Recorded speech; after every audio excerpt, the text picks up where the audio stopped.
व्याप्तं येन चराचरं तत्पदं दर्शितं येन तस्मै श्रीगुरुवे नमः। तस्मै श्रीगुरुवे नमः। ध्यानमूलं गुरुर्मूर्ति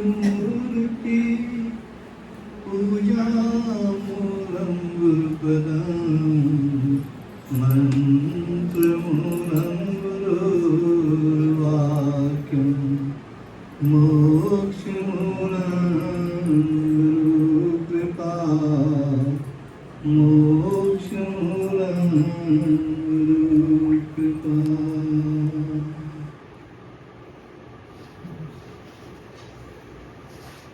गुरु मेरे भगवान हैं, धारा योगी रूप सकल देवों के ईश जो राखे निज को। श्री प्रभु राम लाल जी की जय शरण। श्री सतगुरुदेव जी की जय शरण। मुझसे बढ़कर जड़ नहीं रखना प्रभु जी ध्यान। ठुकराना ना दास को परम निमाना जान। श्री प्रभु राम लाल जी की जय शरण। श्री सतगुरुदेव जी की जय शरण। हाथ जोड़ विनती करूं सुनिए दीन दयाल।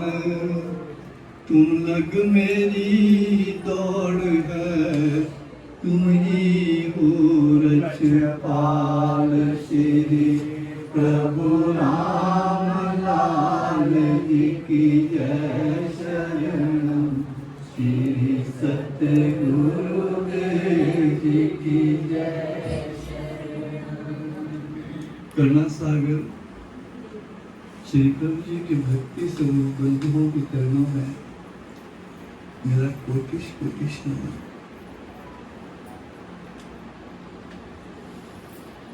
हम प्रभु जी का धन्यवाद करते हैं कि प्रभु जी प्रतिवर्ष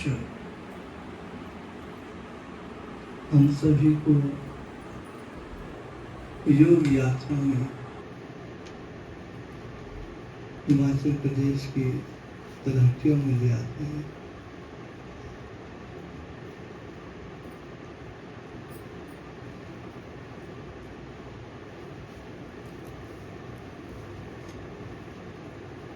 ये योग यात्राएं प्रभु जी के समय से चली हैं। प्रभु जी स्वयं भी यात्रा में ही रहे हैं अपने सतगुरुदेव को ढूंढने के लिए, सतगुरुदेव की तलाश में। फिर स्वामी जी महाराज की दक्षिण भारत की 1945 की पहली यात्रा, उसके बाद गुरुदेव जी ने पता नहीं कहाँ नहीं हमको अपने साथ ले गए। और उसके बाद अब वो यात्राएं चली हैं। कभी विकास नगर होती है, तो कभी ऋषिकेश होती है, कभी पंजगानी होती है, तो कभी देहरा होती है, कभी नंगल होती है। तो ये प्रभु जी की कृपा है। और ताकि हमारा मन जो है प्रभु जी में लगा जाए, उनके सुमिरन में बीत जाए। महाराज जी भी कहते थे, जब वो उन्होंने अपना आग्रह किया था सात संगत के लिए कि साथ संगत को जरूर जाना चाहिए। तब उन्होंने योग यात्रा का 1 महीने का कार्यक्रम बताया था कि 12 महीने से 1 महीना तो इधर लगा दो, तो कम से कम 1 महीना आपको भक्ति में चले जाएगा। 11 महीना बेशक संसार में चले जाए, कोई बात नहीं, लेकिन प्रभु जी की कृपा से योग साधना आश्रम वालों को लगभग 1 महीना तो यात्राओं का मिल ही जाता है, चाहे वो कांगड़ा की हो, चाहे कहीं बाहर की हो। साल में लगभग 1 महीना यात्रा का, चाहे डोडर क्वार की हो, वहीं पर भी यात्राएं हो जाती हैं। 3-4 दिन कभी उधर ही लग जाते हैं, 8-10 दिन लग जाते हैं, कुछ और जगह लगती है। तो ये सब गुरुदेव की बड़ी कृपा है। और ये भी बहुत बड़ी कृपा है कि बिलासपुर में अब 2-3 आश्रम बने हैं, भोला जी का है, उनका है। तो अब संगत की सेवा के लिए बहुत स्थान है। ऐसे तो पहले भोला जी के स्थान कम नहीं था, लेकिन इनकी इच्छा थी कि प्रचार होना चाहिए, तो और भी स्थान बन गए। और राजेश जी ने तो मेरी जो जिम्मेवारी थी वो अपने कंधों पर ली थी। मुझ पर जो कर्ज पड़ा था उसको इन्होंने अपने कंधे पे उठा के जो है मुझे ऋण किया था, जिसका प्रतिफल रहा कि ये आश्रम जो है आज वजूद में आया है। तो अब हम राजेश जी को बधाई भी देते हैं, अब ये प्रिंसिपल भी बन गए हैं। तो प्रभु जी की कृपा से जहाँ परमार्थ सत्ता है वहाँ स्वार्थ भी अपने आप पीछे पीछे से सत्ता चले जाता है। अब हमारी यही प्रार्थना है कि प्रभु जी अपनी जो ये कृपा है इसको बनाए रखें और इस परिवार में जो है भक्ति का संचार करते रहें और भक्तों में जो है प्रेम भाव बढ़ता रहे और संसार के प्रपंच को छोड़कर हम जीवन के मुख्य ध्येय में लग जाए, जो मुक्ति का रास्ता है। चलते चलते हम संसार में उलझ जाते हैं और फिर वही बात हो जाती है कि खंबे में चिपके हुए हैं और गुरु को कह देते हैं कि ये खंबा नहीं छोड़ रहा है, जबकि पकड़ के खुद खंबा तेजी से रखा होता है। तो हमारी ये स्थिति होती है। तो अब हमारे पास तो विशेष तौर पर आप जैसे ज्ञानी लोग हैं, ध्यानी लोग हैं और बड़े अच्छे साधक हैं, हम क्या कहेंगे आपको। लेकिन हम गुरुदेव को बहुत धन्यवाद करते हैं कि उन्होंने सारे विश्व में अच्छे अच्छे योगी बालक पैदा किए। हमारे एक बहुत प्रभु जी के प्रिय शिष्य हुआ करते थे और हर योग यात्रा में साथ होते थे। पहली योग यात्रा है कि वो लड़का हमारे साथ नहीं, उसका नाम कृष्ण था। और जब ग्वाड़िया जी ने भी उसके बारे में सुना, ये रुड़की जी ने, पहले तो ऐसे था कोई बनी कौन शरीर छोड़ गया होगा। जब इन्होंने देखा कि ये वो लड़का है, बड़े अचंभित हुए। ये 2-2 ढाई घंटे उनके साथ बैठ के वक्त निकाला और राजेश जी का भी ऐसा ही हाल है।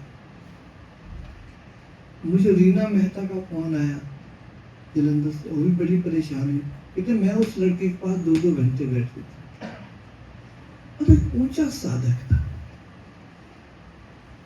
बहुत ऊंचा साधक। अब सिर्फ बीमारी तो उसकी ये हुई कि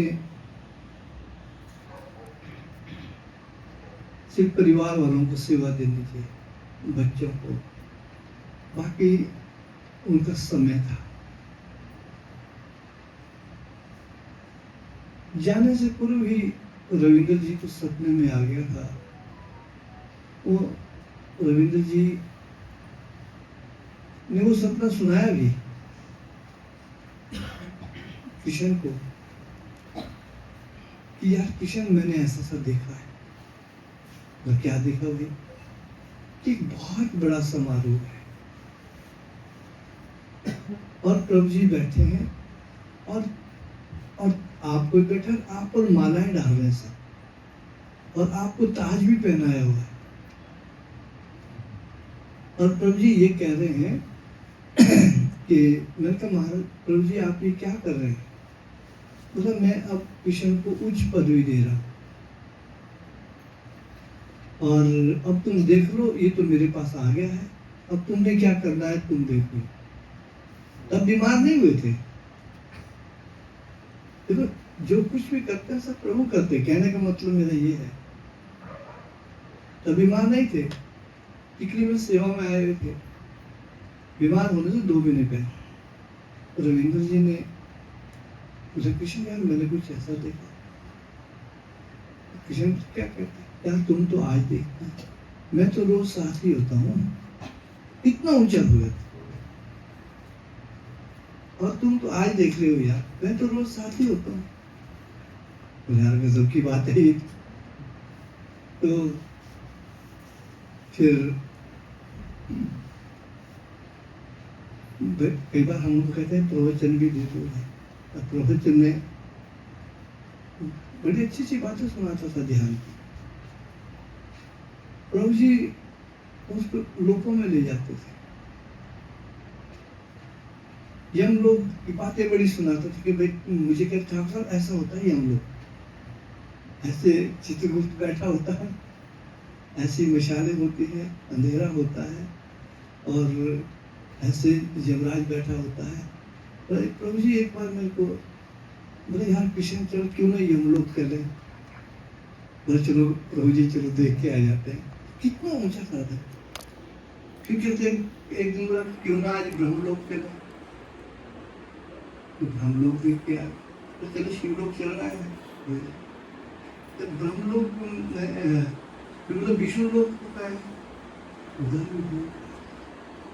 तो विष्णु लोक में कहता था कि इतनी बड़ा सागर होता है नीला, और विष्णु बैठे होते हैं शैया पर सबकी। और जब मैंने वहां पहुंचा तो कहते हैं प्रभु जी कहने लगे कि चलो पास विष्णु जी के पास जाते हैं। तो मैं डर गया कि ये समुद्र है, कहीं मैं डूब गया तो मैं क्या करूंगा। इतनी सुंदर बातें कहते थे। हम गए, हम चलते गए, हम नहीं डूबे। बोले नहीं डूबते यार इसमें। तो मैं डर गया, मैं प्रभु जी ये तो क्षीर सागर सागर है नीला, मैं डूब जाऊंगा नीचे। कहते नहीं तुम मेरे साथ। तो कहने का मतलब है कि बड़े ऊंचे ऊंचे साधक प्रभु जी के चरणों में रहे।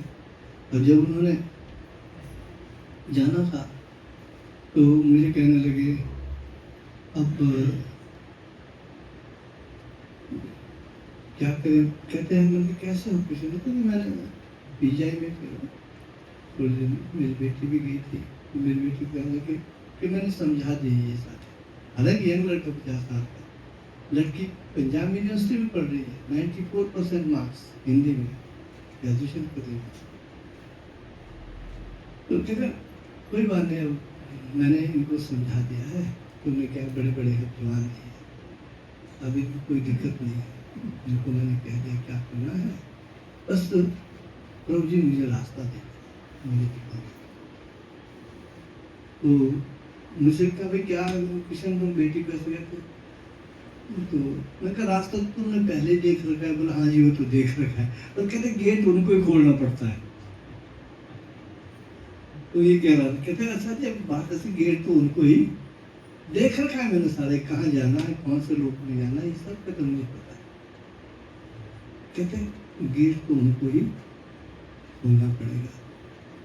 फिर जब उनका समय आया तो रोड हॉस्पिटल में थे, तो हमने कहा ठाकुर चरणराम जी को और पद्म जी को, उनका आश्रम मिल के आ जाते हैं उनसे।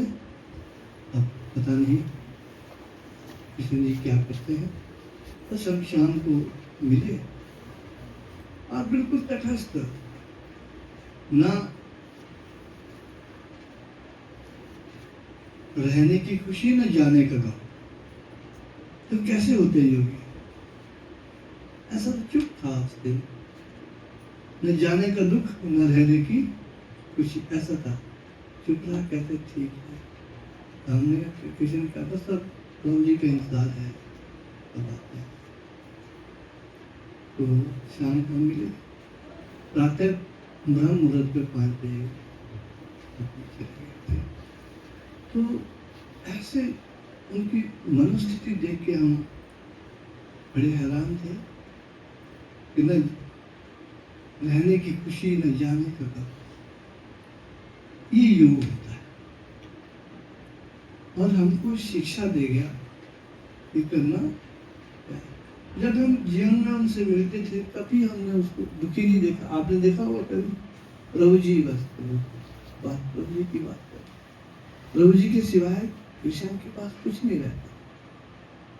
सेवा में हमेशा ही, और जो भी सेवा देंगे बड़ी तल्लीनता के साथ करते। एक बार ऐसा हुआ, हमने कहा कृष्ण क्योंकि सबके बैग देखने हैं, हम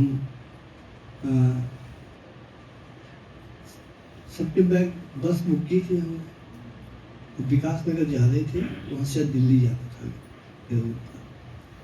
तो बस चेंज करने की वहाँ से आ गए। सबकी ड्यूटी किशन को दे दी, सबके बैग रख दिए। विकास नगर पर जब देखे तो सबके बैग मिल गए, किशन का बैग दिलाई दी, अपने बैग गुम कर गया। आप देखिए ना पैसे उसमें, एक जीन की पैंट और कमीज जी उसमें घूमता रहा सारे टूर में। फिर जाके कभी होशियारपुर आए थे, पन्ने आए, होशियारपुर जा रहे थे, पत्नी कहाँ जा, फिर कहीं एक कमीज पैंट खरीद थी, बस कहते बहुत है तो बाकी घर में पड़े, काहे के लिए खरीदूं। तो ऐसे अच्छे अच्छे बच्चे थे। और फिर जाके पता लगा कि देखो रविंद्र जी बोले ये तो पहले ही बता दिया था प्रभु जी कि हम इनको ऊंची पदवी दे रहे हैं, अब तुम देख लो रविंद्र करना क्या कहते, ये तो मेरे पास आ गया है। डिसाइडेड होता, निश्चित होता है सारा। और जो पहुंचे भगत होते हैं, मैंने किशन को बोला, मैंने कहा यार जाना तो है तुमने, रास्ता तो तुमने पहले देखे तो सारे रास्ते देख रखे, अब ये पता नहीं प्रभु जी किस लोक में ले जाते हैं, कहते ये उनकी मर्जी है। मुझे मैं कहते यम लोग तो खैर मैं नहीं आऊँगा, वहाँ तो हिसाब किताब ही, वहाँ तो जहाँ भी जिस लोक में गए हम, कहते प्रभु जी जहाँ भी जाते जो भी भगवान था सब वो खड़े उठ जाते हैं प्रभु जी के सत्कार। ऐसे भगवान विष्णु के पास है तो विष्णु खड़े उठे, शिवलोक में तो वो खड़े, आप पास प्रभु जी को प्रणाम। हमारा ये बड़ा सौभाग्य है कि हमारे तो प्रभु हैं, ये सर्वशक्तिमान प्रभु है, गुरुओं के गुरु हैं और प्रभुओं के प्रभु हैं। इसीलिए राजेश जी ने भी भविष्यवाणी जो है ताड़पत्र पर, आपको रोड वालों को ये तो देखी नहीं होगी, ये है ताड़पत्र जो है वहाँ लिखा है। आपने ख्याल नहीं किया होगा, इन्होंने अपने आश्रम में रखा हुआ है, उसकी ताड़पत्र की प्रतिलिपि है ये महर्षि काकभूषण जी द्वारा तेलुगु भाषा में है। वहीं से फोटो खींच के लाए। हाँ रायपेट से फोटो खींच के लाया उससे, ये उसकी प्रतिलिपि है, आप देख सकते हैं इसको पे। ये कब की लाखों वर्ष पूर्व की लिखी हुई बात, और वो आज सच है और हम इनके चरणों में हैं। इससे बड़ा क्या सौभाग्य होता है। और राजेश जी का धन्यवाद करते हैं, हमारी भक्ति में वृद्धि करने के लिए हमेशा यहाँ पर सेवा में आतुर रहते हैं, तल्लीन रहते हैं।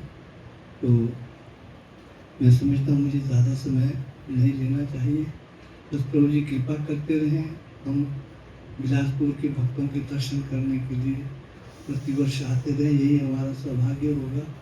तो इसके बाद मीनू जी से प्रार्थना करेंगे कि एक भजन